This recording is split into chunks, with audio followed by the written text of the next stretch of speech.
वंदे मातरमला 150 वर्ष पूर्ण झाली. या गीताचे रचनाकार बंकिमचंद्र चॅटर्जी होते. हे फक्त गीत नव्हे, हे आहे मातृभूमीच्या भक्तीचे अमर स्रोत. हे गीत 1882च्या दशकात आनंदमठमध्ये प्रकाशित केले होते. 1896मध्ये टागोरांनी पहिल्यांदा काँग्रेस अधिवेशनात हे गायले. 1905मध्ये बंगाल फाळणी विरोधात आंदोलनात हे रणशिंग बनले. 1907मध्ये मॅडम कामांनी परदेशात स्टुअर्ट गार्डमध्ये फडकवल्या गेलेल्या तिरंग्यावर हे कोरले होते. 24 जानेवारी 1950 रोजी जनगणमनच्या समान दर्जाचे राष्ट्रीय गीत म्हणून स्वीकारले. 7 नोव्हेंबर 2025 ते 2026 पर्यंत वर्षभर वंदे मातरम 150 वर्ष राष्ट्रीय उत्सव आयोजित केला आहे. PM मोदींच्या हस्ते स्मारक, टपाल तिकीट आणि नाणे जाहीर केले आहे.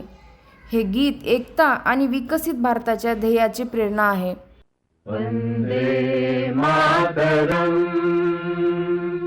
वंदे मातरम.